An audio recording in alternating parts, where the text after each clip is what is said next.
Hola, bienvenido a este nuevo tema del principio divino. Mi nombre es Eustaquio Fernández y conmigo vamos a ver el capítulo 4, la misión del Mesías. Vamos a empezar hablando acerca de Jesús. La palabra Mesías en hebreo significa el ungido, queriendo decir concretamente el rey. Y la palabra Cristo en el lenguaje helénico significa Mesías o Salvador. Entonces, la palabra de Dios era que los israelitas estaban esperando un Mesías para ser salvados. Y esa era la ideología mesiánica de los israelitas. Podemos ver esto que hace 2000 años vino Jesucristo con la misión del Mesías para dar salvación. Recordemos, el Mesías que debe venir con el fin de cumplir el propósito de la providencia de Dios para dar una salvación. Ese es el propósito del Mesías. Si nosotros recordamos en el tema del propósito de la creación, del principio divino, significa que se debe establecer el reino de los cielos en la tierra a través del cumplimiento de las tres grandes bendiciones. Lamentablemente, debido a la caída, se realizó el infierno en la tierra. No se pudo establecer ese mundo ideal de Dios. Es por eso que se necesita la restauración. Se necesita la salvación, que quiere decir realizar el propósito de la creación. Es restaurar ese reino de los cielos en la tierra como Dios lo había planeado. Entonces, vamos a empezar esta sección 1, la providencia de la salvación a través de la cruz. Hablemos acerca del propósito del advenimiento de Jesús como Mesías. El propósito del advenimiento de Jesús como Mesías es poder salvar a los hombres caídos, es dar una salvación completa. Y podemos darnos cuenta de esto a través de las palabras que Jesús expresó en Mateo 5:48. Jesús nos enseñó: sed pues vosotros perfectos, como vuestro Padre que está en los cielos es perfecto. Estas palabras de Jesús indican que las personas debemos cumplir la primera bendición, que es llegar a unir nuestra mente y nuestro cuerpo. Porque Jesús vino con la misión de poder dar una salvación completa al ser humano. Y también Jesús nos enseñó a orar en Mateo 6:10. Dijo: venga tu reino, hágase tu voluntad como en el cielo, así también en la tierra. Entonces la voluntad de Dios debe ser realizada aquí en la tierra. Las tres grandes bendiciones debían haber sido realizadas a través de Jesús hace 2000 años, cuando Él vino con la misión del Mesías. Entonces, entendiendo un poco más este tema, nos damos cuenta que cuando Dios creó a Adán y a Eva, les dio el mandamiento en Génesis 1:28 de las tres grandes bendiciones. Les dijo que pudieran crecer, que significa que puedan madurar, y esa es la primera bendición, la perfección individual. Y les dio también la segunda bendición de que llegaran a multiplicarse, llegaran a tener hijos, formar una familia. Y la tercera bendición significa tener dominio sobre la creación. Entonces, Adán y Eva debían tener hijos, establecer una sociedad, establecer una nación, establecer un mundo, y de esa manera lograr establecer el reino de los cielos, primeramente aquí en la tierra y luego ser establecido en el mundo espiritual. Y eso lo expresó Jesús en Mateo 6:10. Lamentablemente, debido a la caída, no se estableció esta voluntad que Dios tenía pensado. Vimos que Adán y Eva cayeron, desobedecieron a Dios, comiendo el fruto, teniendo una relación sexual ilícita antes de haber estado preparados. Entonces ellos formaron una familia mala, una sociedad mala, naciones y finalmente un mundo malo. Y eso es lo que vemos aquí en la sociedad. Lo que estamos viendo es el infierno en la tierra. Hay problemas, hay divorcios, hay feminicidios, vemos guerra. No es la voluntad de Dios. Entonces, Jesús, cuando vino hace 2000 años a este mundo, expresó en Mateo 4, 17, arrepiéntanse porque el reino de los cielos se ha acercado. Es por eso que el hombre necesita una salvación, necesita una restauración para volver al estado original que Dios había planeado, a ese reino de los cielos que Dios tenía pensado desde un inicio con Adán y Eva. Veamos primeramente que el ser humano perfeccionado, cuando cumple el propósito de la creación, llega a formar un solo cuerpo con Dios y siente exactamente lo que Dios siente. Esta persona que se ha perfeccionado adquiere la divinidad de Dios porque vive según el deseo de Dios. Y también, al no tener el pecado original, no necesitaría una redención, no necesitaría un salvador, no necesita llevar una vida de oración o llevar una vida de arrepentimiento o una vida de fe, porque esta persona que se ha perfeccionado forma un solo cuerpo con Dios. Y también multiplicaría hijos sin pecado. Al mismo tiempo, sus hijos no necesitarían un salvador para la redención de sus pecados, porque serían hijos del linaje directamente de Dios. Es por eso que Jesús, cuando manda a sus discípulos que sean perfectos como Dios es perfecto, en Mateo 5:48, Jesús estaba indicando que debemos llegar a ser ciudadanos del reino de los cielos. Bien, entonces, este era el propósito de la venida de Jesús, que se pudiera cumplir la primera bendición, un ser humano perfecto, se pudiera establecer una familia ideal, una familia perfecta, y se pudiera establecer la tercera bendición, el dominio del hombre sobre la creación. Esto sería el reino de los cielos en la tierra.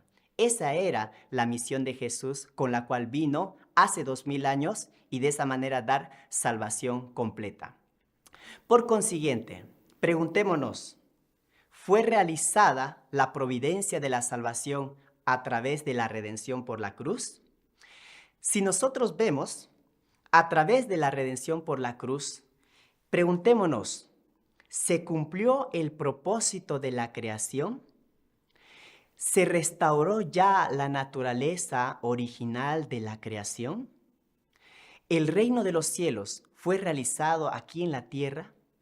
¿Hay seres humanos perfectos? ¿Hay familias ideales? ¿Existe acá un mundo bueno?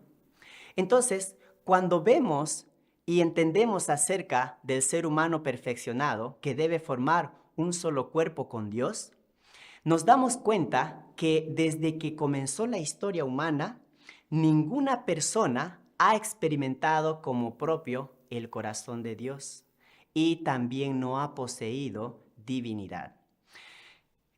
También, ¿no? No hubo ningún santo que no necesitase la redención del pecado. Incluso un hombre tan brillante como Pablo estaba obligado a llevar una vida de fe, de oración con lágrimas, como lo expresó en la carta de los Romanos en el capítulo 7 del versículo 18 al 25. El apóstol Pablo dijo, quiero hacer el bien, pero no lo hago. Más bien hago el mal que no quiero hacer. Entonces nos damos cuenta que no ha habido ningún ser humano perfecto que haya sentido completamente el corazón de Dios.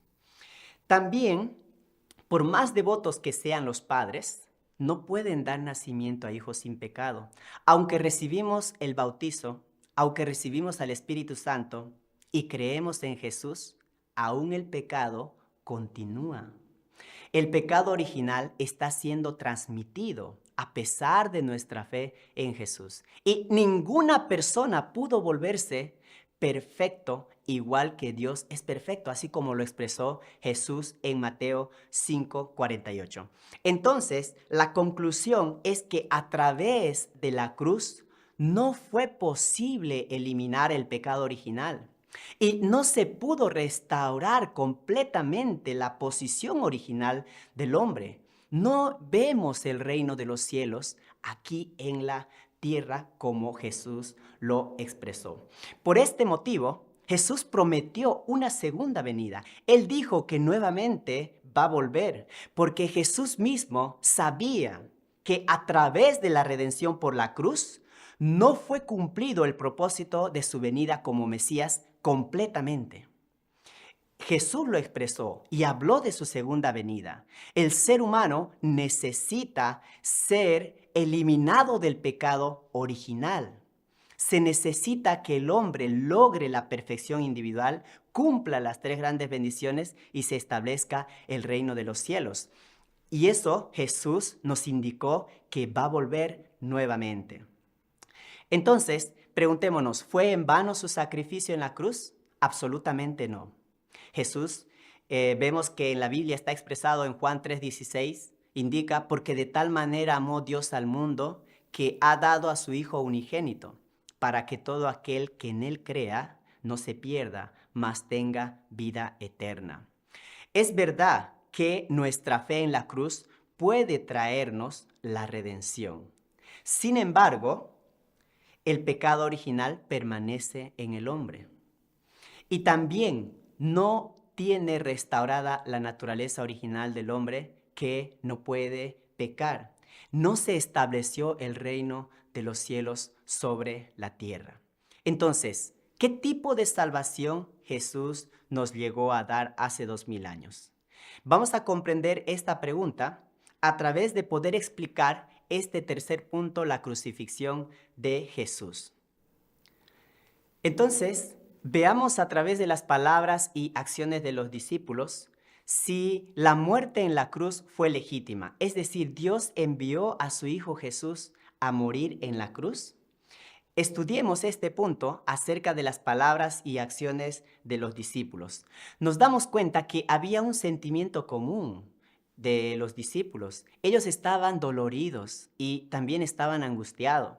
Estaban indignados por la ignorancia e incredulidad del pueblo. Podemos darnos cuenta porque hay un versículo bíblico en Hechos capítulo 7 del versículo 51 a 53. Dice: hombres de cabeza dura e incircuncisos de corazón y de oídos, vosotros resistís siempre al Espíritu Santo. Como fueron vuestros padres, así sois también vosotros. ¿A qué profeta no persiguieron vuestros padres? Mataron a los que predijeron la venida del justo, del cual vosotros ahora sois los traidores y asesinos. Vosotros que habéis recibido la ley por ministerio de los ángeles y no la habéis guardado. Entonces, a través de estas palabras, podemos darnos cuenta que los discípulos estaban doloridos, estaban angustiados por la ignorancia e incredulidad del pueblo judío en haber rechazado al Mesías. Y esto es porque Jesús no vino a morir y sus discípulos lo sabían completamente. También otro segundo punto podemos explicar a través de la providencia de Dios. Dios ha ido obrando a lo largo de la historia.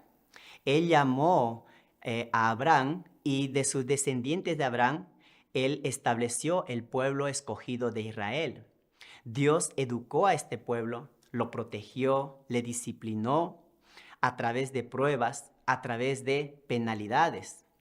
Y a lo largo de la historia, cuando ellos salen de Egipto, en el periodo del desierto, en el tiempo de Moisés, construyen el tabernáculo. El tabernáculo era la representación del Mesías simbólico. Y entonces cruzan todo el desierto, llegando finalmente a Canaán, llegando con Josué y Caleb. Entonces, después del periodo de los jueces, ya en el periodo del Reino Unido, después del rey Saúl, del rey David y finalmente con el rey Salomón, es que se logra construir el templo. Y este templo es la representación del Mesías ya en imagen. Entonces podemos darnos cuenta que a través de la historia Dios está obrando en su providencia para poder enviar al Mesías con el propósito de poder dar una salvación completa. Y ya en el tiempo de Jesús, Dios envía a un profeta muy grande llamado Juan Bautista. para dar un amplio testimonio sobre Jesús como el Mesías, para que cuando viniera el Mesías, entonces, a través del testimonio de Juan, a través de que Juan pueda seguir a Jesús, ya al Mesías sustancial, ahí en la tierra, entonces se pueda unir con el pueblo, se pueda dar una salvación. Entonces, podemos ver el gran trabajo y el gran esfuerzo que Dios está haciendo a través de la historia. Y su propósito no es enviar al Mesías a que muera en la cruz. Dios está haciendo este gran trabajo porque desea que reciban a Jesús, que el pueblo preparado de ese tiempo pueda creer en el Mesías, puedan coronarlo rey y finalmente salvar a toda la nación de Israel y salvar a toda la humanidad. No era la voluntad de Dios que Jesús muriera en la cruz. Lo hemos comprobado en este momento a través de la providencia de Dios. También hay un tercer punto que es a través de las palabras y obras de Jesús. Porque Jesús expresó mediante sus palabras y obras el deseo de que el pueblo creyera que Él era el Mesías. Cuando, por ejemplo, la gente le preguntó lo que debían hacer para cumplir la obra de Dios, Jesús le respondió estas palabras. En Juan 6:29, Él dijo, la obra de Dios es que creáis en quien Él ha enviado. Esto significa que debían tener fe en Jesús. Debían creer en Él, todas las personas. Jesús no está indicando que tienen que crucificarle. Jesús está expresando claramente de que debían creer en Él como Mesías. Eso significa aceptar sus palabras, aceptar sus acciones y coronarlo rey a Jesús ya en ese tiempo del pueblo judío. Y también vemos que Jesús, no teniendo a nadie a quien apelar, lloró sobre la ciudad de Jerusalén. Lo podemos ver a través de la Biblia en Lucas 19, 41, 44.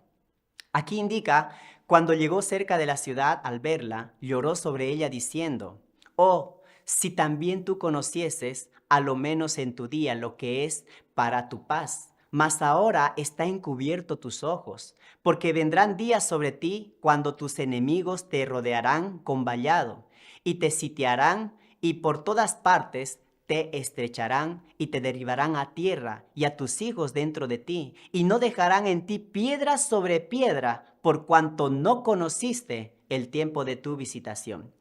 Estas palabras que Jesús está expresando son palabras de tristeza, de indignación. Claramente Jesús está indicando que el pueblo de ese tiempo, hace 2000 años atrás, no conoció el tiempo de la visitación del Mesías, porque no estaban creyendo en Él. También podemos ver que Jesús se lamentó de la incredulidad y terquedad del pueblo diciendo en Mateo 23, 37, Jerusalén, Jerusalén, que matas a los profetas y apedreas a los que te son enviados. ¿Cuántas veces quise juntar a tus hijos como la gallina junta sus polluelos debajo de las alas y no quisisteis? Entonces, podemos darnos cuenta que Jesús está explicando que Él venía a unir a todo el pueblo de Israel, a unir a todos los israelitas de los 4 vientos, norte, sur, este, oeste. Esa era la misión del Mesías. Pero las personas de ese tiempo no quisieron, no le creyeron, le rechazaron. Veamos también que Jesús les reprochaba su ignorancia, que les impedía creer en Él, aunque leían las escrituras de ese tiempo, que daban testimonio del Mesías, daban testimonio de Jesús. Jesús les dijo con gran tristeza en Juan 5, 39, 40, escudriñad las escrituras, ya que creéis tener en ellas vida eterna. Ellas son las que dan testimonio de mí, y vosotros no queréis venir a mí para tener vida. Aunque los judíos conocían las escrituras, no quisieron creer en Jesús, porque las escrituras dan testimonio de que debe venir un Mesías, un Salvador, debe venir un Rey para poder dar una salvación completa. Entonces, esta era la ignorancia, la incredulidad del pueblo judío hace 2000 años. Y también dijo adolorido en Juan 5, 43, 46, yo he venido en nombre de mi Padre y no me recibís. Si otro viniere en su propio nombre, a ese recibiréis. ¿Cómo podéis vosotros creer? Pues recibís gloria los unos de los otros y no buscáis la gloria que viene del Dios único. No penséis que yo voy a acusaros delante del Padre. Hay quien os acusa, Moisés, en quien tenéis vuestra esperanza. Porque si creyeríais a Moisés, me creeríais a mí, porque él escribió de mí. Estas palabras Jesús las habló adolorido. La está expresando ahí claramente su corazón, su sentimiento. Yo he venido en nombre de mi Padre y no me recibís. Ustedes no quieren creerme, a pesar de que creían en Moisés. Entonces, podemos darnos cuenta que Jesús estaba muy triste. Jesús estaba adolorido, estaba angustiado, intentando a través de sus palabras que el pueblo de ese tiempo pudiera creer en él como el Mesías.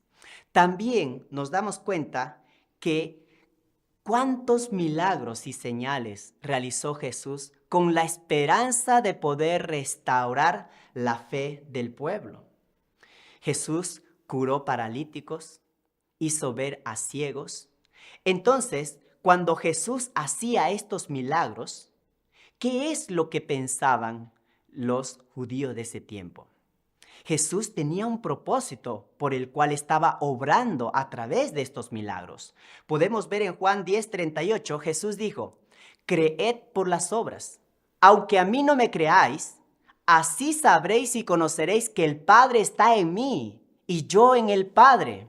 Entonces, los milagros que estaba haciendo Jesús era para dar testimonio que Dios estaba con Jesús, que Jesús era el Hijo de Dios, enviado para poder salvar. Entonces, Jesús quería que el pueblo judío creyera en él. Ese era el propósito de obrar los milagros. Entonces, ¿cómo estaba pensando el pueblo? ¿Ellos creyeron? Los líderes religiosos de ese tiempo, ¿qué pensaban acerca de Jesús? Vemos este punto que viendo las maravillas que él hacía, los líderes religiosos, ellos lo condenaron como alguien que estaba poseído por Belcebú. En Mateo 12:22 está registrado que Jesús hace un milagro, expulsa a un demonio. Y vemos cuál es la respuesta o la actitud de estos líderes religiosos. En Mateo 12:22 dice, entonces fue traído a él un endemoniado, ciego y mudo, y le sanó. Y de tal manera que el ciego y mudo veía y hablaba. Y toda la gente estaban atónita y decía, ¿será este aquel hijo de David?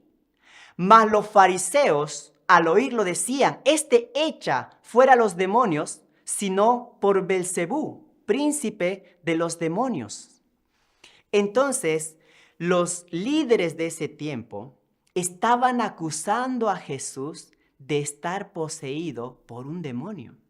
Podemos ver y darnos cuenta que Jesús era el Hijo de Dios, había sido enviado por Dios. Entonces, el pueblo de ese tiempo estaba poseído por un demonio, acusando falsamente a Jesús. También Jesús incluso los maldijo con gran indignación, profetizando que tendrían que sufrir. Esto está expresado en Mateo 23, del versículo 13 al 36. Solamente vamos a leer el versículo 13, que Jesús les dice directamente estas palabras a los líderes de ese tiempo. Mas ay de vosotros, escribas y fariseos hipócritas, pues cerráis las puertas del reino de los cielos a los hombres. Y ni vosotros entráis, ni dejáis entrar a los que quieren entrar. Entonces, podemos darnos cuenta que estas palabras están expresando una gran indignación, porque Jesús estaba adolorido y angustiado, obrando a través de sus palabras, obrando a través de milagros para que la gente de ese tiempo pudiera creer en él como Mesías. Sin embargo, al rechazarlo, al no aceptarlo, estos líderes, escribas y fariseos habían cerrado el reino de los cielos, rechazando al Mesías. Entonces, la voluntad de Dios era que el pueblo creyera en Jesús como el Mesías. Este era el deseo de Dios. Este es el propósito por el cual Dios envía al Mesías, para que el pueblo preparado que Dios había trabajado crea en Jesús como el Mesías. El mismo Jesús se esforzó en hacerles creer en él. Entonces, si el pueblo judío hubiera seguido la voluntad de Dios, como Dios y Jesús deseaban, sería imposible que lo crucifiquen. Si la gente de ese tiempo, los líderes, hubieran creído en Jesús, lo hubieran coronado rey de reyes, hubiera sido rey de Israel. Y de esa manera Jesús hubiera podido dar una salvación completa. Todas las personas de ese tiempo hubieran cumplido las 3 grandes bendiciones. Porque ese es el propósito de la creación de Dios desde un inicio de la historia. Entonces, a través de la muerte en la cruz, podemos darnos cuenta que no fue la predestinación de Dios. Dios no envió a su Hijo a morir. No fue la predestinación de Dios para cumplir el propósito de la llegada de Jesús como el Mesías. Entonces, esto quiere decir que la muerte en la cruz fue el resultado de la ignorancia e incredulidad del pueblo judío de ese tiempo. No entendieron el propósito de Jesús hace 2000 años. No creyeron en sus palabras. No creyeron en los milagros que él estaba obrando para que este pueblo tuviera fe en Jesús y pudiera ser coronado rey en ese tiempo. Entonces, si la crucifixión de Jesús hubiera sido originalmente la predestinación de Dios, entonces, ¿cómo podría haber orado 3 veces para que el cáliz de la muerte pasara de él? Hasta el último momento, Jesús buscó la manera, el corazón, la actitud, la fe para que creyeran en él. Antes de ser apresado, él llevó a 3 de sus mejores discípulos para poder orar. Y ahí hizo él 3 veces oración. Padre mío, si es posible que pase de mí este cáliz. Esta oración, él la hizo 3 veces. Claramente podemos darnos cuenta que él vino con la misión de poder ser rey. No vino para morir en la cruz porque lo está expresando en estas palabras. Sin embargo, sus discípulos no entendieron. Ellos se durmieron y finalmente arrestaron a Jesús. Este versículo que dice en Mateo 26:39, Padre mío, si es posible, pase de mí este cáliz, pero no sea como yo quiero, sino como tú. Muchas personas piensan que Jesús estaba orando por debilidad o que él estaba orando por miedo o temor a la cruz. Pero en realidad Jesús hizo esta oración muy seria, muy determinado para no ir camino a la cruz porque no era su propósito.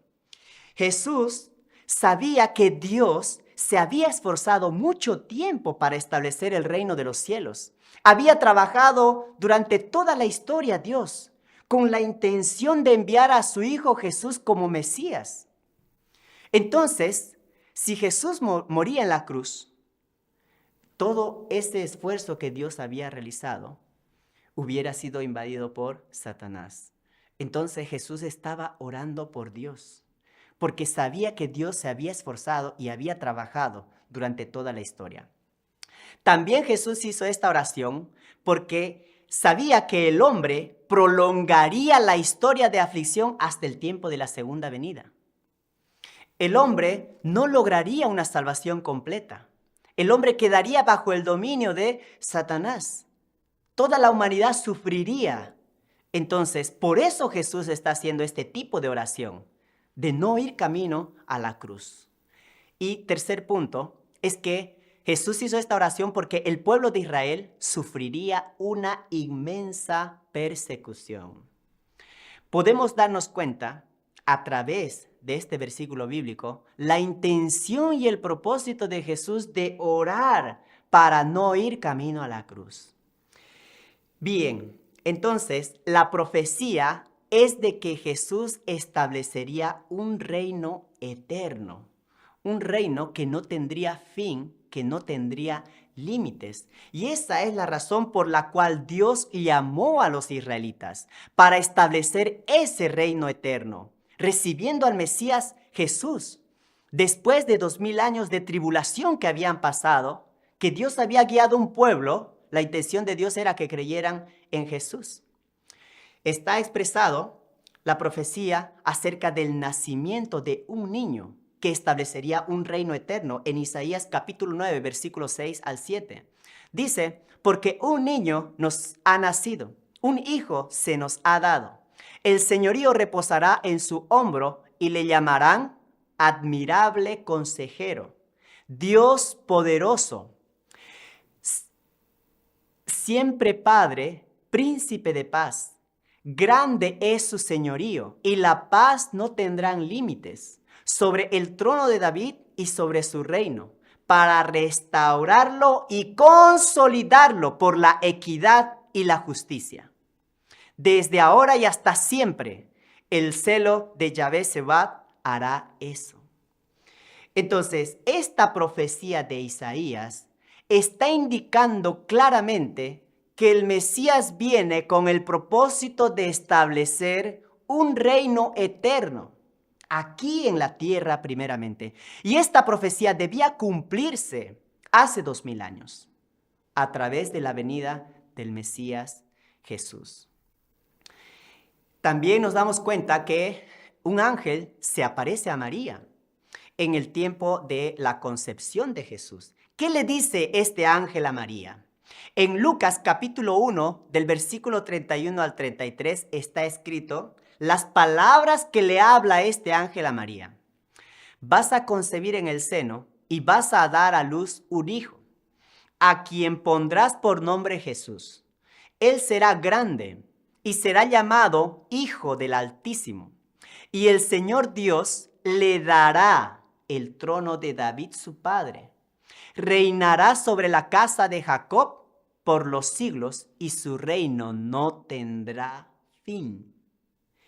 Entonces, podemos entender que el ángel se aparece a María, indica que va a dar nacimiento a un hijo que le ponga el nombre Jesús y se sentaría en el trono de David. El trono de David era en la tierra. ¿Sí? Porque venía el Mesías para ser rey en la tierra. Podemos darnos claramente cuenta a través de estas palabras. También Jesús, después de la cruz, por causa del pecado, de entregar a Jesús en la crucifixión, todo el pueblo judío había perdido la calificación para ser el pueblo escogido. Y también han sido dispersados, sufriendo persecución incluso hasta nuestros días, después de 2000 años de la venida del Mesías. Fue muy triste para la nación de Israel, porque ellos cometieron un crimen, asesinaron al Mesías. No era la voluntad de Dios. Podemos darnos cuenta que la nación de Israel declinó después de la muerte de Jesús. Muy bien, entonces veamos este punto 4 acerca del límite de la salvación a través de la redención por la cruz y el propósito de la segunda llegada del Señor. El propósito de la llegada de Jesús como el Mesías es poder dar una salvación, tanto espiritual como física. Dios había creado al ser humano tanto en espíritu y en cuerpo físico. Estas dos dualidades tiene el ser humano.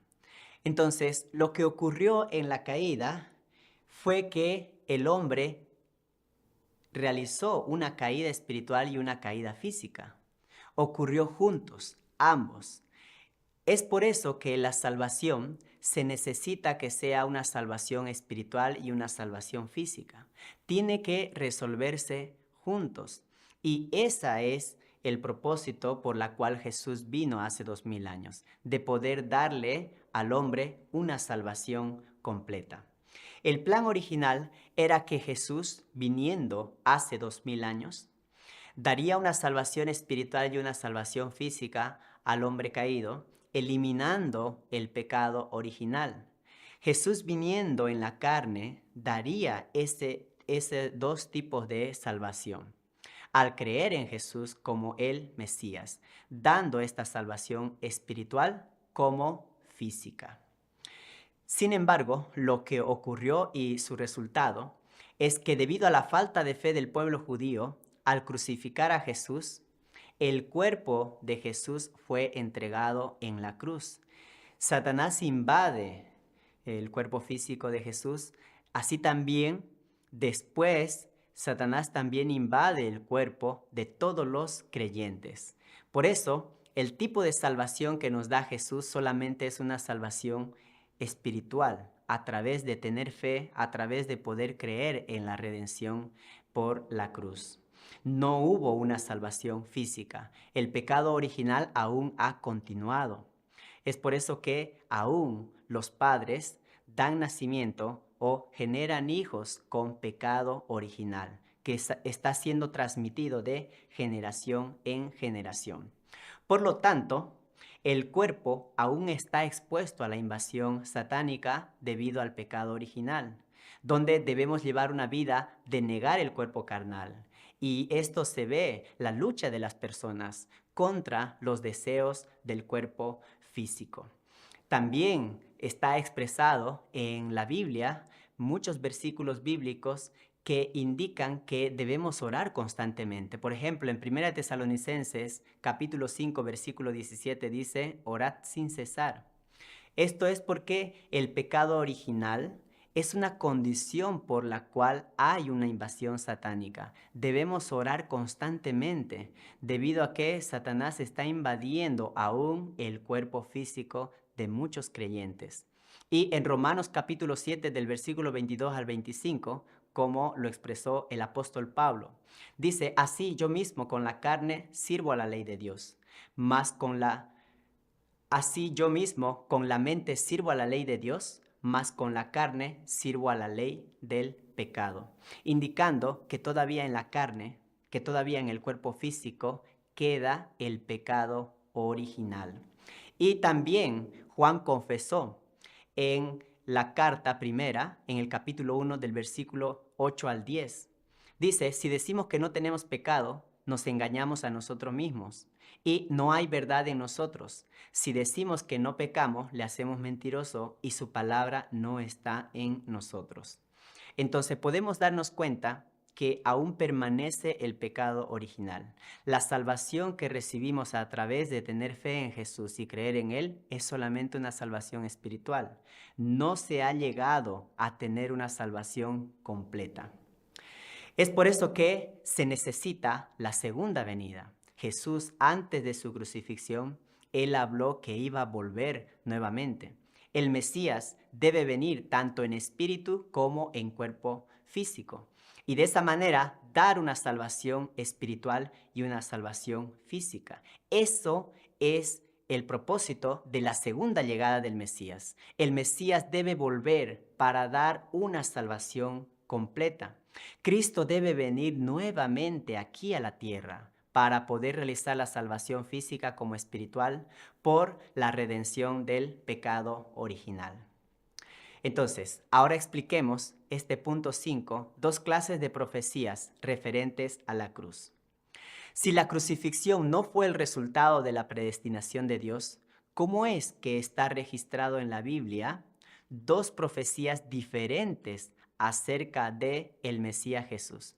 Primeramente, en Isaías, en el capítulo 53, está profetizado el sufrimiento de Jesús en la cruz. Dice a partir del versículo 3, despreciado y desechado entre los hombres, varón de dolores, experimentado en quebranto, y como que escondimos de él el rostro. Fue menospreciado y no lo estimamos. Ciertamente llevó él nuestras enfermedades y sufrió nuestros dolores, y nosotros le tuvimos por azotado, por herido de Dios y abatido. Mas él herido fue por nuestras rebeliones, molido por nuestros pecados. Entonces nos damos cuenta que esta profecía está indicando acerca del sufrimiento del Mesías. Está indicando que el Mesías va a ser menospreciado, va a ser desechado, que está claramente indicando que viene el Mesías a ir camino a la cruz. Pero hay otra profecía de que viene el Mesías para poder establecer un reino eterno en la tierra.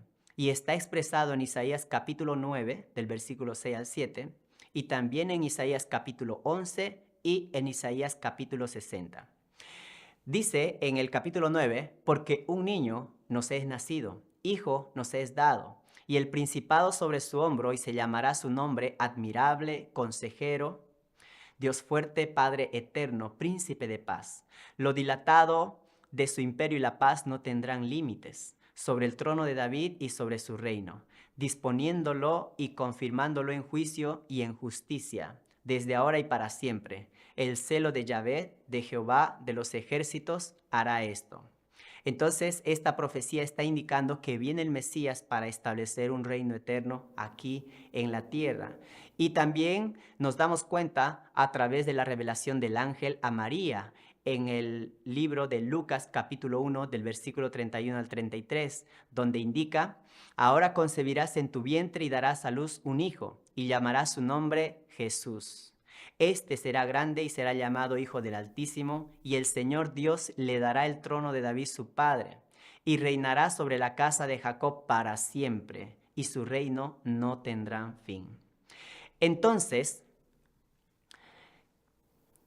¿por qué habían dos tipos de profecías?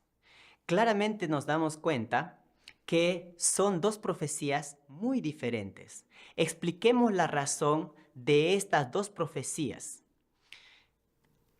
La parte de responsabilidad humana es que el hombre tiene un 5% de responsabilidad, de tener fe, de creer, y Dios tiene el 95% de responsabilidad. Por eso, dependiendo del cumplimiento de la parte de responsabilidad, solo una posibilidad es realizada. Es por eso que era inevitable que Dios diese dos tipos de profecías con respecto a la realización de su voluntad.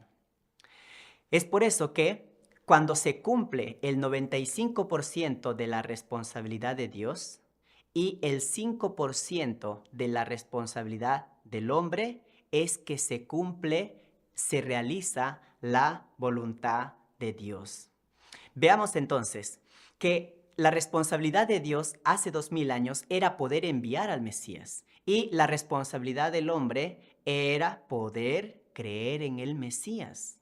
Por lo tanto, el pueblo judío debía creer en el Mesías. Se realizaría así la voluntad de Dios en gloria. El Mesías podría haber dado una salvación espiritual y física, estableciendo ya hace 2000 años el reino de los cielos aquí en la tierra, mediante el cumplimiento de las tres grandes bendiciones. Pero al mismo tiempo, el pueblo judío podía no creer en el Mesías, no cumpliendo su responsabilidad. Y esto llevaría al sufrimiento de Jesús en la cruz. Entonces, como personas, tenemos un 5% de responsabilidad. No se realiza todo conforme a la voluntad de Dios. Nuestra parte de responsabilidad es creer, es tener fe. Por lo tanto, el pueblo judío estaba en esa posición de creer en el Mesías o no creer. Pero la voluntad de Dios era que el pueblo judío creyera en el Mesías, lo coronaran rey y se estableciera el reino de los cielos hace 2000 años. Expliquemos este punto 6 de versículos bíblicos escritos como si la crucifixión de Jesús fuera inevitable. Primeramente está el versículo en Mateo capítulo 16, versículo 23, donde Jesús está expresando a sus discípulos que iba a ser rechazado por los líderes y finalmente iba a ir a la crucifixión. Su discípulo Pedro le dice: mi Señor, que eso no te acontezca. Y Jesús le da esta respuesta. Él le dice: quítate de mi vista, Satanás. Cuando hemos escuchado estas palabras o hemos leído en la Biblia, hemos pensado de que la voluntad de Dios era que Jesús muriera en la cruz.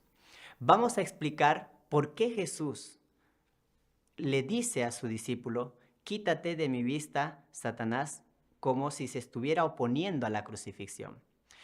El primer plan era que Jesús, viniendo como el Mesías, entonces todo el pueblo pudiera tener fe en él, y Jesús daría una salvación espiritual y una salvación física. Él podría eliminar el pecado original, estableciendo el reino de los cielos en la tierra y finalmente en el cielo. Ese era el primer plan de Dios: que crean en Jesús, que tengan fe en él. El segundo plan, ese primer plan no se realizó.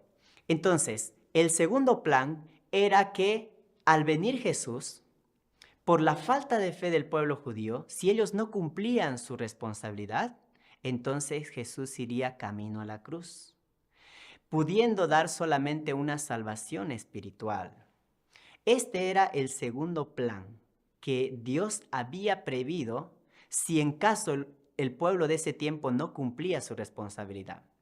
Y el tercer caso sería de que Jesús, viniendo hace 2000 años, entonces el pueblo no tuviera fe en él y se fracasaría también en la providencia en la cruz, pero no habría ningún tipo de salvación, ni siquiera espiritual ni física. Es por eso que Dios previó que se realizara el segundo plan, de que yendo camino a la cruz, por lo menos se establecería la salvación espiritual para todos los creyentes. Esa es la explicación de por qué Jesús le dice a Pedro: quítate de mi vista, Satanás, dando a entender que Jesús ya estaba determinado cumplir el segundo plan de Dios para por lo menos dar una salvación espiritual a todos sus discípulos y a todos los creyentes. Hay también otro versículo bíblico en Juan capítulo 19, versículo 30, cuando Jesús es crucificado y en los últimos minutos de su vida, Él expresa: todo está cumplido. Con estas palabras, muchos cristianos hemos creído que cuando dijo todo está cumplido, ya se había cumplido toda la voluntad de Dios mediante la crucifixión. Pero en realidad no significa que el propósito de la providencia de la salvación se lograba a través de la cruz. No quiere decir eso. Más, significa que Jesús, al ser crucificado, cumplió su trabajo de establecer la base para la providencia de la salvación espiritual mediante la cruz, ya que la incredulidad del pueblo era en aquel punto un hecho incambiable. Por lo menos Jesús, yendo a la crucifixión, cumpliría la salvación espiritual, dejando la providencia de la salvación física para el tiempo de la segunda llegada. Entonces, para poder tener una fe correcta, debemos orar, establecer una comunicación directa con Dios en espíritu. Debemos hacer una oración ardiente. Debemos comprender la verdad por una lectura correcta de la Biblia. Como dice en Juan capítulo 4, versículo 24, Dios es espíritu, y los que le adoran en espíritu y en verdad es necesario que adoren. El tipo de fe correcta que debemos tener hacia Dios es adorar a Dios en espíritu y en verdad. Hasta el presente, todos los cristianos han pensado que Jesús vino al mundo para morir. Y esto es porque no conocieron el propósito fundamental de la llegada de Jesús como el Mesías. No entendieron que venía Jesús como Mesías para ser rey aquí en la tierra y dar una salvación completa. Muchas personas sostuvieron la idea equivocada que la salvación espiritual era la única misión por la cual Jesús vino al mundo. Entonces, también en Lucas 18:8, Jesús expresó: pero cuando venga el Hijo del Hombre, ¿hallará fe en la tierra? Estas palabras Jesús dijo lamentándose de antemano de la posible ignorancia de los cristianos al tiempo de la segunda venida. Entonces podemos concluir de que Jesús no vino para morir. Y si nosotros preguntamos a Jesús directamente a través de la comunicación espiritual, podemos verlo aún más claramente. Podremos entender que Jesús vino para ser rey, para poder dar una salvación completa. Bien, entonces, entremos a esta sección 2, la segunda llegada de Elías y Juan el Bautista. Empecemos hablando acerca de Juan el Bautista. Este punto 1, vamos a ver la tendencia del pensamiento judío centralizado en la segunda llegada de Elías. La ferviente esperanza para la llegada del Mesías era que pudieran esperarle al Mesías y recibirle. Sin embargo, el pueblo judío, al igual que esperaban la llegada del Mesías, esperaban la segunda llegada de Elías. Elías era un profeta que vivió 900 años antes de Jesús, en el tiempo final del periodo del Reino Unido. Explicando y entendiendo un poco más quién era este profeta, él prácticamente se enfrentó a los profetas de Baal, más de 850 profetas, y los desafió a mostrar quién creía en el Dios verdadero. Entonces, él les desafía a que hagan llover fuego del cielo sobre una ofrenda. Entonces, todos los profetas de Baal, primeramente, intentaron invocar a su Dios. Después de varios intentos, no ocurrió ninguna señal. Entonces, después fue el turno de este profeta, Elías, donde él oró al Dios verdadero, hizo una oración muy profunda. Entonces los cielos se empezaron a abrir y descendió fuego del cielo quemando completamente la ofrenda que se había colocado. Todo el pueblo de Israel se dio cuenta de que Elías creía en el Dios verdadero. Sin embargo, él no tuvo una muerte natural como cualquier otra persona. Cuando él estaba caminando con su discípulo Eliseo, de repente Elías asciende al cielo una carroza de fuego con caballos de fuego y subió al cielo de esa manera, subió espiritualmente. Entonces, 400 años antes de la venida del Mesías Jesús, aparece también un gran profeta llamado Malaquías, y él es quien profetiza la segunda venida de Elías. Está en el capítulo 4, el versículo 5, dice: He aquí yo os envío al profeta Elías antes que venga el día de Jehová grande y terrible. Todo el pueblo de Israel conocía la profecía de Malaquías, de que él indica que va a venir nuevamente Elías. Se va a realizar la segunda llegada de Elías antes de la venida del Mesías. Y de esa manera, entonces, todo el pueblo de Israel reconocerían quién es el Mesías. Primero reconociendo a Elías y luego siendo conectado con el Mesías. Ya en el tiempo de Jesús, Elías y Moisés se aparecen a los discípulos de Jesús en espíritu. Y eso está registrado en Lucas capítulo 9, versículo 30. Dice: y he aquí dos varones que hablaban con él, los cuales eran Moisés y Elías.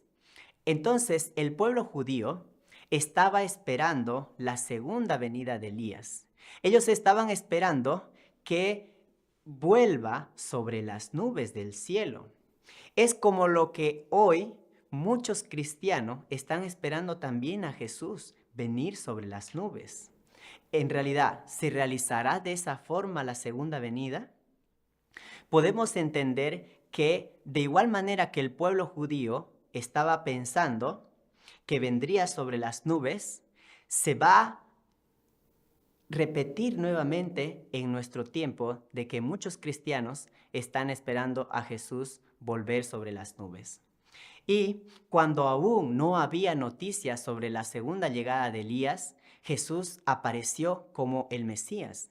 Y esto causó gran confusión en Jerusalén. En realidad, ¿quién era Elías en el tiempo de Jesús?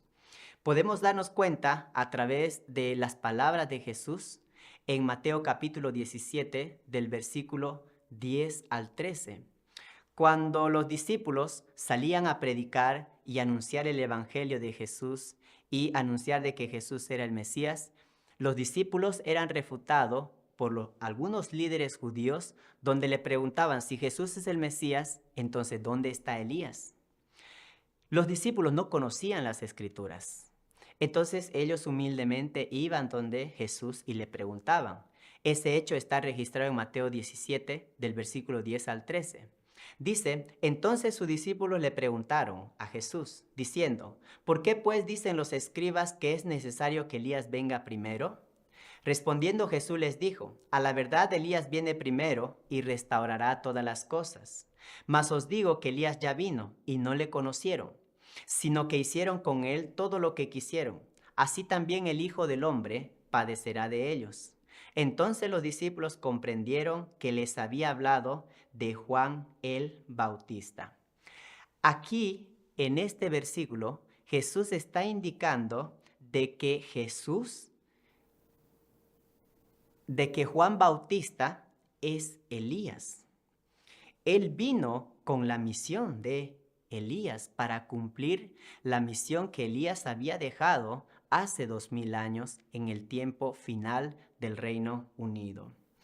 Entonces, cuando los discípulos continuaban anunciando el Evangelio de Jesús, otra vez eran refutados con la pregunta si Él es el Mesías, entonces ¿dónde está Elías?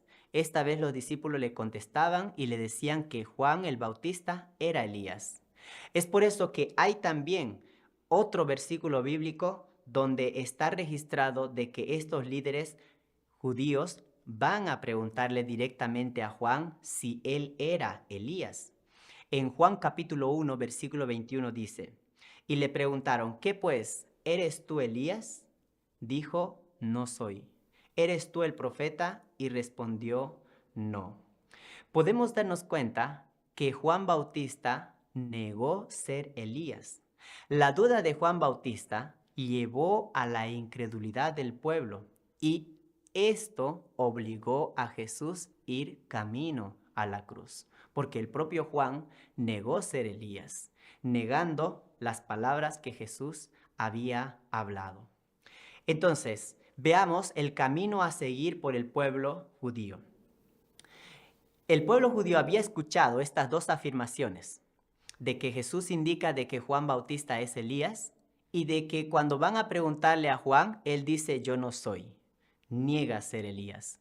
Las palabras de quién tomaría seriamente el pueblo. ¿En quién creerían más? ¿En Jesús o en Juan Bautista? Depende de cuál de los dos era más digno, más confiable a los ojos de los judíos. Veamos primeramente cómo Jesús parecía al pueblo judío.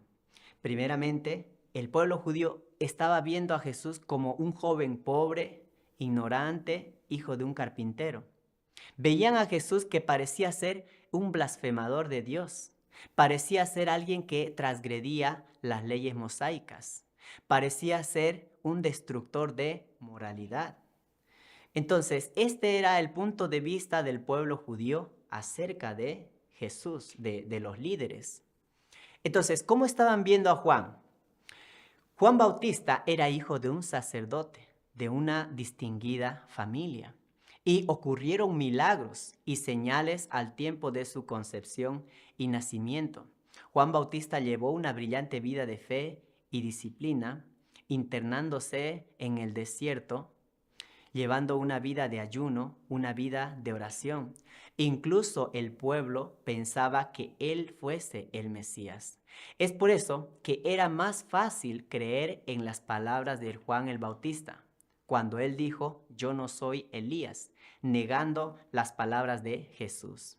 Es por eso que el pueblo judío no creyó en las palabras de Jesús y más le dio más credibilidad a las palabras de Juan el Bautista, cuando él dijo que no era Elías. Entonces, la conclusión para el pueblo judío es que Elías no vino. Es por eso que si creían en Jesús como el Mesías, tenían que entender que la Biblia, las Escrituras, estaba errado. Por otro lado, si Elías viene antes del Mesías, entonces Jesús era el falso Mesías. Claramente el pueblo judío se vio en una decisión, si creían en la Biblia o creían en Jesús. Es por eso que el pueblo judío no podía ignorar las profecías bíblicas, de que hablaban de que tenía que venir primeramente Elías. Es por eso que estaban obligados a rechazar a Jesús. Más creyeron en la palabra de Juan el Bautista. Veamos entonces este punto 3, la incredulidad de Juan el Bautista. Como el pueblo judío respetaba a Juan el Bautista, si hubiese declarado él ser Elías, todo el pueblo hubiera venido a Jesús. Todos hubieran creído, hubieran tenido fe en él, porque Juan Bautista era un personaje muy respetado, de una familia muy distinguida. Y así ellos serían conectados al Mesías. Pero hasta el final, Juan el Bautista negó ser Elías. Y esa fue la causa principal que bloqueó el camino del pueblo judío hacia Jesús. Cuando Juan niega ser Elías, entonces el pueblo creyó en esas palabras y vio a Jesús como un falso Cristo, como un falso Mesías.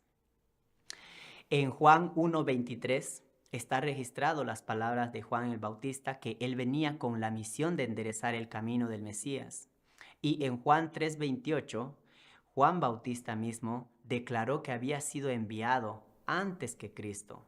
Por lo tanto, Juan Bautista debería haber sabido que él era Elías. Él debía haberse dado cuenta, porque no había otro profeta mayor que Juan Bautista ese tiempo. Él debía proclamar que era Elías. Sin embargo, él negó el testimonio de Jesús, negó ser Elías, como lo expresó. Entonces, esto fue la tristeza de Jesús para con Juan Bautista. Fue la tristeza de Dios viendo a Jesús en una situación muy difícil para Jesús. Que Juan Bautista niegue ser Elías, entonces hacía el camino más difícil para el Mesías. La misión como testigo de Juan Bautista era que él lo bautizara y que él diera testimonio de Jesús como el Mesías. Y cumplió esa misión Juan Bautista. Pero ¿cuál era la siguiente misión? ¿Cuál era el siguiente paso que debía hacer Juan Bautista para cumplir completamente su responsabilidad? Él debería haber servido a Jesús como un discípulo.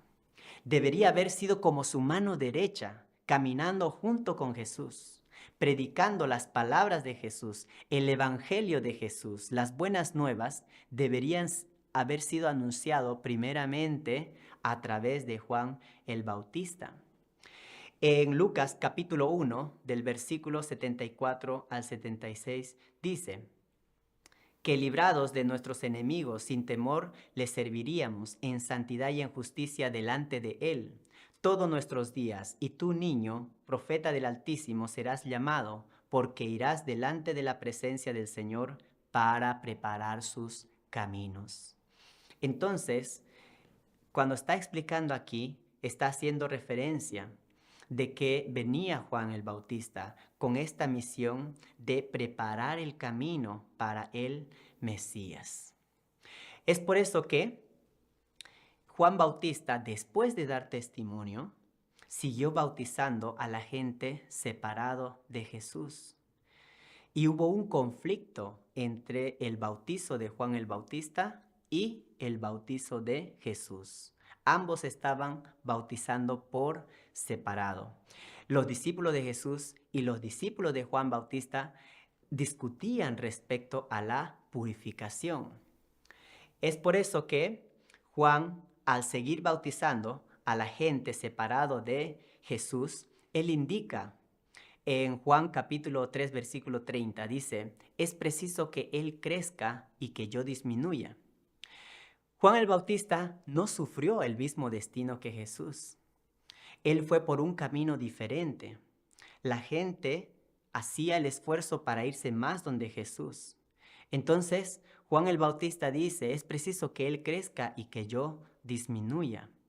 Podemos entender de que no estaba compartiendo el mismo destino que el Mesías. Juan debería estar al lado del Mesías, ser la mano derecha, acompañarle, predicar el Evangelio, ser su discípulo principal, de servir al Mesías Jesús, porque él había sido preparado para poder seguir al Mesías.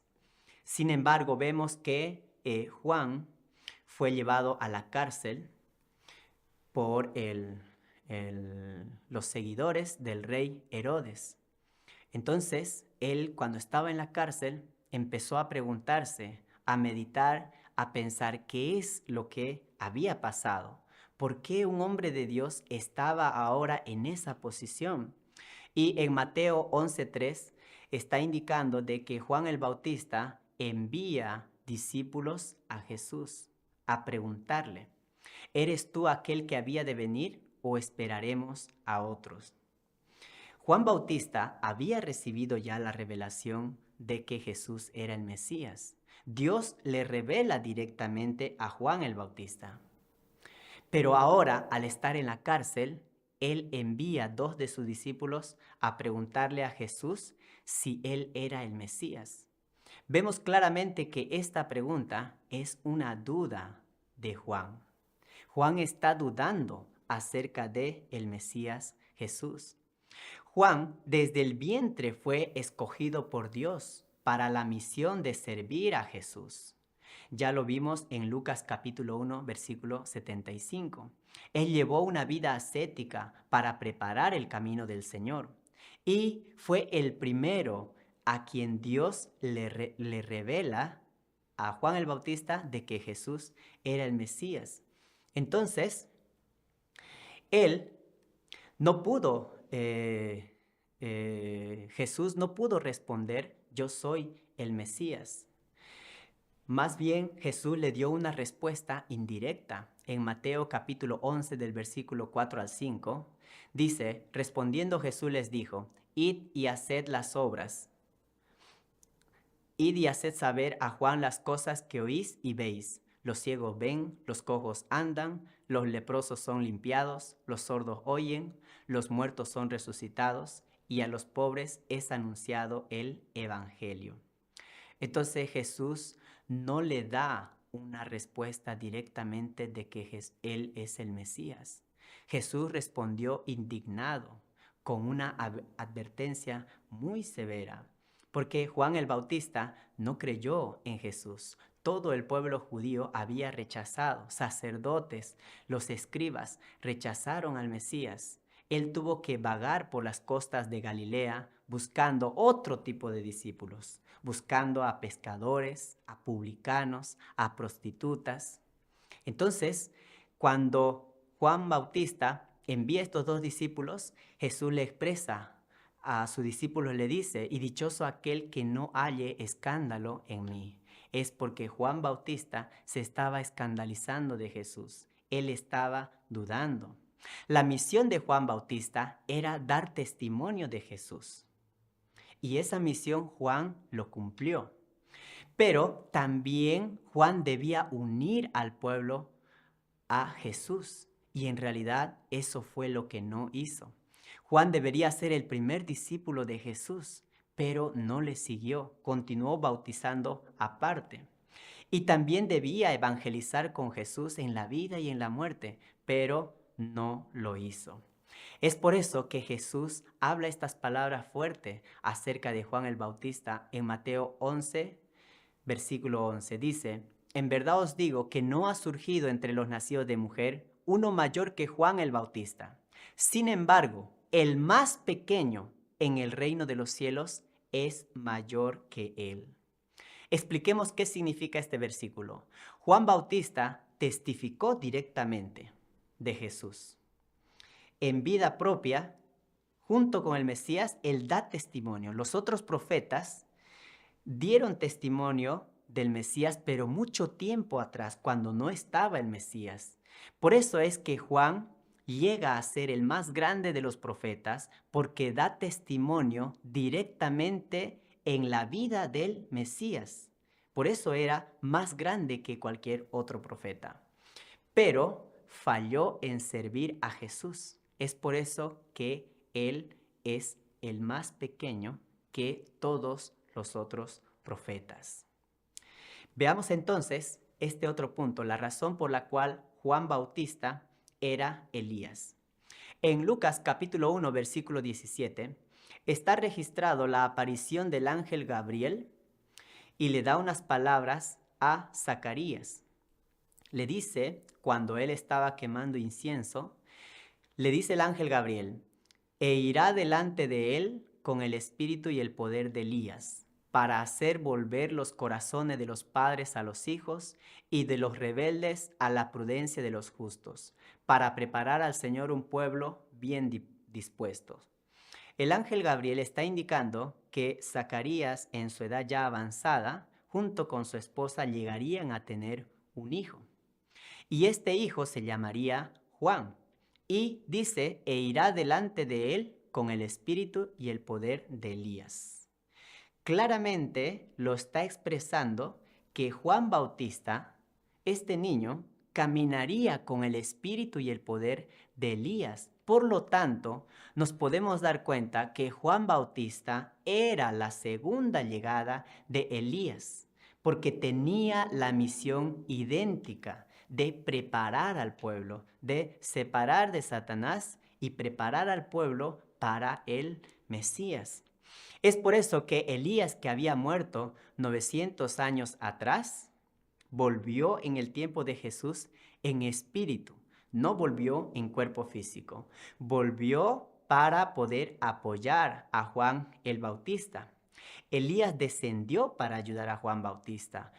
Fue quien apoyó a Juan a hacer sus prácticas, a bautizar. Elías estaba apoyando a Juan Bautista porque Juan tenía la misión de preparar un pueblo para el Mesías.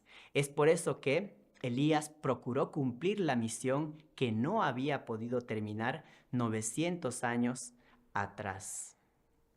Entonces, ¿cuál debe ser nuestra actitud hacia la Biblia? Debemos encontrar el verdadero camino de la fe tanto en espíritu y en verdad. El verdadero significado de que adoremos a Dios, de que podamos entender la Biblia, es a través de adorar a Dios en espíritu y en verdad. Cualquier persona que pueda tener una comunicación espiritual puede ver a Juan Bautista directamente en el mundo espiritual. Podrá darse cuenta que las palabras que están aquí registradas en el principio son ciertas. Entonces podremos comprender que el propósito de la venida del Mesías era para ser rey, no para poder morir en la cruz. Muchas gracias.